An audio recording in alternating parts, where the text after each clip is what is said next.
really they've only had a couple since they put the pads on. They've really only had 2 or 3 days without them here. I thought it would be a shell day because they're going to do a bunch of work on Thursday and Friday, and then obviously play in the preseason game coming up on Saturday evening. Are you surprised that, one, they're still working, and two, they are in pads today? No, because Friday is mostly like a walkthrough, and it's not a joint practice. They're only doing one joint practice. So it's an interesting decision. They probably do it because you don't want any sort of fights. The first day of joint practice, you're going to get really good football. The second day of joint practice, you're going to get fights. So they're not going to do that on Friday. So it's probably walkthrough Wednesday, joint practice Thursday, walkthrough Friday, and something very, very light on Friday. At least that's the early word before the preseason game on Saturday. So we'll continue to monitor the situation and see what this Broncos team does out there in Santa Clara. Our guy Andrew Mason will be there. But today they're doing a little bit more work than I thought. It's just opposite field side, so somewhat difficult to see. Yeah, they've been over there on that side for a big bulk of the day. But I'm excited even just for the 1 day of joint practices. Like we said, we had a conversation with Ryan Harris, former Bronco. You're going to see him a bunch on 9 News during the preseason games starting this Saturday. And I like what he had to say. We asked him, hey, when you were on this team and you won Super Bowl 50, how did camp feel going against that defense? And he said, well, it sucked. We didn't have much success until guys started to get some days off and they started to play against some other teams, and you really start to see what the offense can do. I would assume, and I'm hopeful, maybe it's wishful thinking until proven otherwise, but I'm very optimistic that Thursday's joint practice and Saturday's preseason game, we see this offense look a little bit better because they moved the ball a little bit today. Again, mostly when they're getting on the right side of the 50, but they still struggle getting in good field position going against this defense because they can't run, man. Yeah, the defense is locking down the ground game, and it doesn't mean anything about, like, oh, they're rushing attack, or maybe wide zone won't work. Do you know they used wide zone 15th? They were 15th most in the league last year. Yeah. And so we need to, properly talk about how wide zone is going to be a larger thing, but it's not like they went from not doing it to all of a sudden like, hey, let's try that wide zone. They did it the 15th most of any team last year. So they're going to do it a little bit more this year. How does that work? Against this defense, it doesn't. So if you're talking about potential opponents that have a Shanahan system, a wide zone system, don't try it against these guys because it's not going to work. So this Broncos offense, the toughest defense that they're ever going to play is the one they practice against. I like those odds. Yeah. I like that idea of, hey, it's going to look a little different, dare I say easier, when you're not playing the Denver Broncos. You ever shoot with a medicine ball? Like shoot baskets, shooting baskets? I've worked out with a medicine ball, but never shot baskets. I've thrown it over my head as far as you can. And then you like throw it against the wall, or you chest pass against the wall and catch it and do it again. Bo Nix was doing that in a video where he's slamming it down. But that's what it is, like shooting or practicing with the medicine ball is like what this is doing every day for Bo Nix. And then you get out to a regular game or a workout with just a basketball and you go, oh, this is easy. This is light. I've already done all the hard work, and that's what they're doing against this defense every single day out here. Yeah, if something's not going to work out here against these guys, and then against another opponent, it is going to work. Yep. And you're going to be like, oh, that's why we're doing that. Okay, yeah, and it's going to click. It's going to be where it needs to be, and I have no doubt that this running game is going to be on point. And then this passing game, because of it, also is going to be on point because of what they need to do, which is influence defenses to play closer to the line of scrimmage so that you can go over the top. Yeah. Why did Bo Nix dink and dunk? Because you didn't have to crowd the line. It's Javonte Williams. It's 3 yards to carry. Rush 4. Yeah. Drop, oh, God, math. 7. There you go. I think I got that you right. Did. Then, don't worry about it. Rally to the ball. Hey, Javonte got the handoff, and it's a light box. Okay, rally and tackle because he's going to be there about 3 yards away. Yep. You know what else I'm just seeing here? And I've noticed it a couple of different times, and now I'm assuming he just does it every day. But they're huddling over here. Sean Payton's addressing the entire team. Yeah. So probably we're going to see practice. He's done that a couple of times where he gets everybody together and then says some stuff. I don't know if you can see it. It's hard to see, but there's a guy in slacks, like a bluish shirt and an orange hat. And again, I've seen this multiple times. That's Greg Pinner. Yeah. That's Greg Pinner going to the huddle every single time he's out here, which is a lot. and taking the message in from He just Sean broke Payton. with the team. Yeah, he did. So as the That's team breaks the awesome, huddle, man. Greg Penner's right there. And not like on the end. He's not like getting away. He's like he's walking in the with middle of the players. Yeah.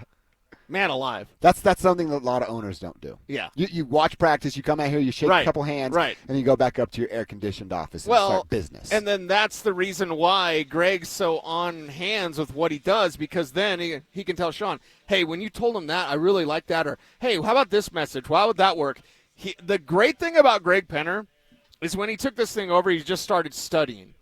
He studied the media in Denver. I don't think I'm speaking out of turn by saying that. Good thing I cleaned up my Twitter. So he studied like who we are. He studied who his staff is. He studied who his players are. And then he obviously studied on Sean Payton. But it's also just learning. Every day, Greg Penner is out here just learning, assembling. And he knows how to run a business. He knows how to run a damn successful business. He knows how to make money. In my opinion, he will build a dynasty here in Denver with these Denver Broncos. But it's him just being hands-on, leaving no stone unturned. And that's the way you do good business. 100%. All right, want to talk about some of the things we're looking for ahead of Saturday's preseason, or in Saturday's preseason game. But one quick text from the 517. Didn't put your name on it, or else we'd give you a shot. Someone wrote, Ninja School? Is this the greatest combination of sports talk and nerd fest ever? Love you guys. That's awesome. Yeah. We love you too. Thanks for tuning in and appreciating some Ninja School talk. All right, Cecil, we talked a lot about the defense. We'll reset some of those conversations and questions coming up as far as what we're looking at ahead of Saturday's game in San Fran. But as far as the offense goes, Bo Nix, what are you expecting out of Bo as far as playing time come Saturday night? Yeah, Bo Nix come Saturday night. It's going to get you a good series. And by that, I mean, if they go 3 and out, you're getting another one. So give them a good series. That's getting a first down, and that's probably it. Let's say they get a first down, and then they go 3 plays, and they don't move the sticks again. It's probably a wrap. So that could be 5 plays. So 5 plays, that could be something like that, where it's like, okay, you got a drive going. It ended in a field goal, missed field goal, touchdown. Maybe you only got 1 first down. Maybe it's 2 first downs, but it's not a full to the end zone type of drive. I'm sure that's what Sean wants. But what are you going to get? What are you going to get is about a drive-ish, a real good drive from Bo Nix. Because after that, in the first game, you don't need to see him much. And I honestly don't want to see him much more than just a drive in this game. And then it's time for Jarrett Stidham. Like Jarrett Stidham to sharpen that sword, because really, it's really the work he's going to get. Once the regular season begins, your backup quarterback gets next to nothing in terms of snaps. And the third guy, if they do keep a third guy, will run the scout team. So Jarrett Stidham, if they only keep 2, then he'd run the scout team, which gets him a little reps, but you're running someone else's system. Running this system, the preseason is the time to see that backup quarterback, and I think after Bo Nix is done, after a drive, a good drive, then it's going to be Stiddy time. Yeah. I know there's been, we talked about it, one of the Denver Post guys was tweeting about what Sam Ehlinger has looked like. I don't see it out of Sam Ehlinger. Maybe he's gotten a little bit better. I watched a lot of Sam Ehlinger in his past football lives. Can he be the garage project for Sean Payton? Sure. I assume they are going to keep 3 quarterbacks because you do get that spot for the emergency quarterback. But I will say this. I think I texted this to Drew when we were going back and forth on backup quarterback. Be it Stidham, be it Ehlinger, worst case scenario, if any of them have to play a significant amount of time, this team is in trouble. Bo Nix, even in his second year, is light years ahead of both of those guys. Yeah, Bo Nix is the guy, and anything after that, you're just trying to hang on. You know what I mean? And keep your head above water. I like Stidham for 3 games. I don't even. I like Jarrett Stidham for 3 games. After that, I don't think this isn't a Brock Osweiler situation. Brock Osweiler went 5-2 with the Denver Broncos on their way to Super Bowl 50. And as offended as people get, you do not win Super Bowl 50 without Brock Osweiler. You're right. Not at all. Now, Payton needed to take over against the Chargers in the final week when he came in at halftime. That needed to happen. And then defenses didn't really know what Payton had left. And it wasn't a lot, but it was enough to get you a Super Bowl championship because of his brain keeping him ahead of the plays. But Brock Osweiler during that season, 7 games. If it was Jarrett Stidham for 7 games, I'd be real nervous. If it's Jarrett Stidham for 3 games, I'm okay. He can go 2-1 in 3 games. Yeah. You can scheme around, especially if you're running the ball better. If your ground game is on point, then Stidham can hand it off 25 times and then throw it 20 times. Yeah. And I trust Stidham to do that. Yeah, I like your analogy there. 3 games, you can probably keep their head above water based on who Sean is. 5 games, yeah, you're looking at the season being over at that point. Be it Stidham or Sam Ellinger right there. By the way, great route right there from Troy Franklin, and makes a diving catch on the far field. Dude, his route running. Are you starting to love Troy Franklin? I don't know what's going on. The guy has really ramped up who he is. The route he's just running, he comes to a spot. Again, him and Bo talking on Saturday. We've talked about that week. He hits the brakes so hard, and he's not leaning with the shoulder he's going towards, which he did a lot of a year ago. Oh, yeah. And just makes the hard break, create the separation, and comes up with a hell of a catch. So the dude is impressive, man. Next time you're walking in with Devon Vele, don't ask him about his leg. Ask him about Troy Franklin. Hey, can you get me Troy's number? Hey, Troy's look pretty good, right? What do you think of Troy? Hey, so are you worried Troy's taking your snaps, or what's going on here? And then you can work in the leg. Oh, yeah. Right. Yeah. Troy's taking your snaps because of that leg, huh? It's like I said, man. This is some people seem to have a hard time grasping this. Mike on the text line. With new information, your opinion changes. Yes, and we have new information. Wait, are you getting drugged because you didn't like Troy Franklin and now you like Troy Franklin? Yeah, exactly. Wait. Last year he wasn't good. Thank you very much. That's what I tried to explain to Mike. Outside of the wild card game, Troy Franklin was a disappointment. This year he's been a revelation. Yeah. Now it's training camp. He's got to do it in a game. There's levels to these things. Look at Q Robinson. Q Robinson was the story, the stud. He hasn't done anything since Pats came on. All right? Dondrea Tillman literally doing things. nothing. Jonah Ellis being super stud. Jonah Ellis is a superstar in the making. So new information, new things change. Troy Franklin last year, not great, Bob. Troy Franklin this year, pretty good, but let's get to the games. Well, and it also goes back to things we've talked about, George Payton and his scouts drafting the right guys. You know what a lot of rookies could have done in their first year playing the way they played? Lost all confidence and crumbled. He embraced the struggles. I'm going to attack it, get better, and be a new player in my second year, and that's what I've seen out of Troy Franklin. Right, and that's the thing with Troy, the talk about the last year is old stuff. What is he doing now? And the way that he's working now and how he's emerging now. It's like if you put Marvin Mims he's just a returner. No, he's not. Because last year he forced his way onto the field by being a runner. And then this year he's running the full route tree, which is amazing for Marvin Mims. But year 3, receivers take 3 years. Troy Franklin might be ahead of the curve. Because I wasn't going to judge Franklin until next year. Yeah. You're so judgy. I'm a judgy guy. You're right. I am. But Franklin, now you're going, wow, is he a year ahead in his development? He just might be. When it comes to the wide receivers on Saturday, so I assume you look at, we'll throw Evan Ingram on this. Maybe that's the 2. Like Sutton, Ingram, maybe we put Mims in this.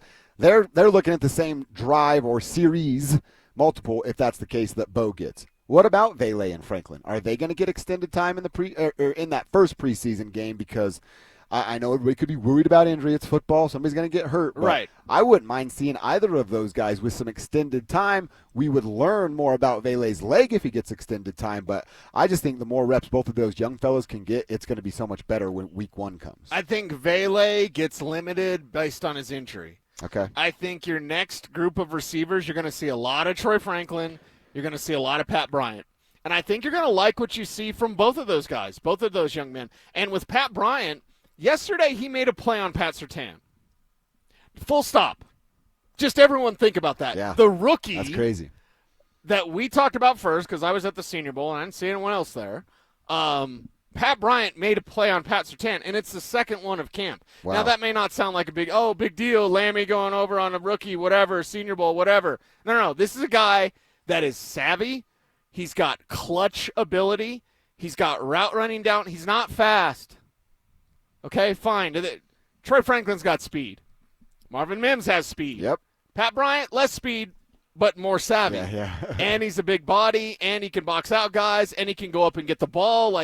You love to see that. So I'm waiting to see a lot of Pat Bryant in the preseason because Bryant's one of those players. There's some players you have to hide. You're going to hide Rowan, although he did have a drop today on a drill with Bo Nix. Literally Bo Nix threw him a pass. The one thing he's done wrong.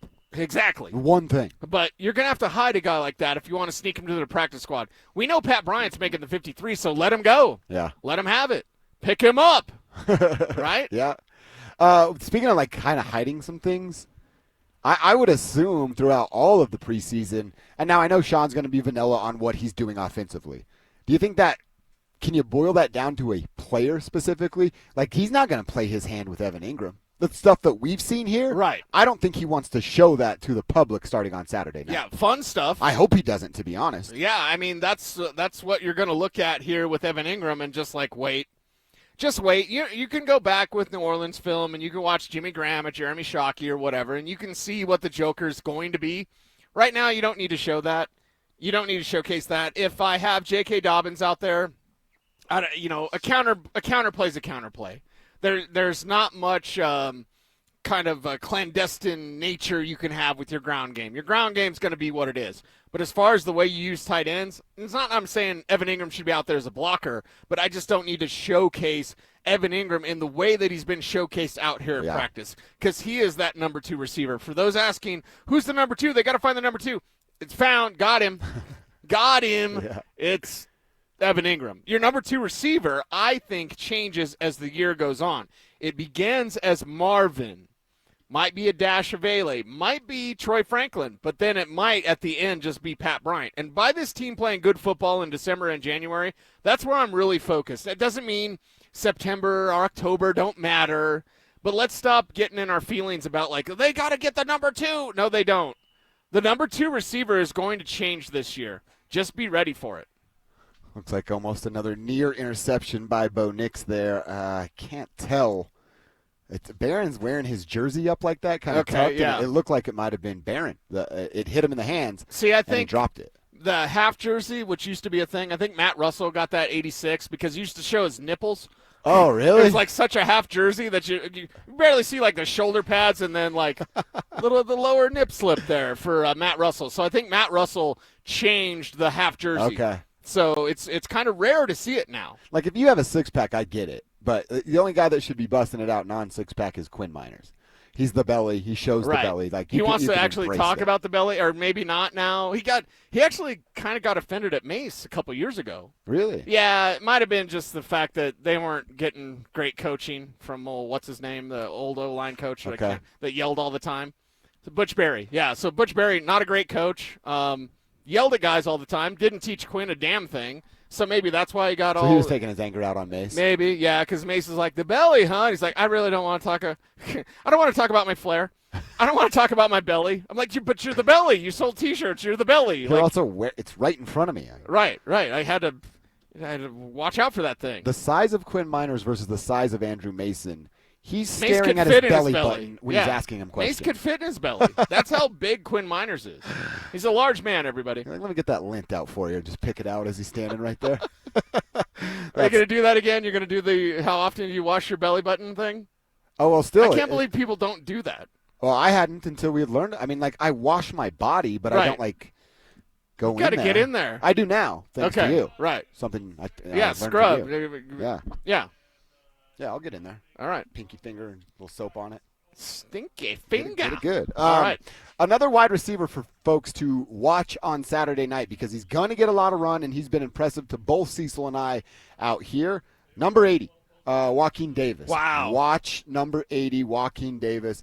It will be a certain slow roll for him if he ever comes in and gets a chance to make an impact on this team. But the kid has got some talent. Yep. He will shine out there, especially against threes, and that's where you're going to see a lot of him. Number 80 is a guy that will look good and might have Broncos fans talking about, like, well, how the heck are they going to get him on the field? Right. You walked in with Devon Vele. I walked in with Joaquin. Oh, nice. And I'm just like, this dude is huge. What an incredible target and a talent, just freakish athletic ability. So, a memo to Sam Ehlinger, throw it to 80. Sam Ehlinger, when you're in trouble, throw it to 80. He's going to bail you out. He's got that type of ability, and that's what the preseason's for. Now, specifically the Cardinals game. This first game, you're like, hey, kid, what do you got? Oh, you got that. All right. But that Cardinals game, it could be a lot of Rowan. It could be a lot of Joaquin. Like, it could be a lot of the reserve players because that's what that final game is about. Those are games, especially with those two guys, Joaquin and Kyrese Rowan. Those are guys that if they shine the way we think they are based off what we've seen here, they're going to be hard to go, hey, we can cut them and bring them back. If you weren't able to see practice, and again, I urge everyone to listen to The Drive because they basically recap practice as if you're here.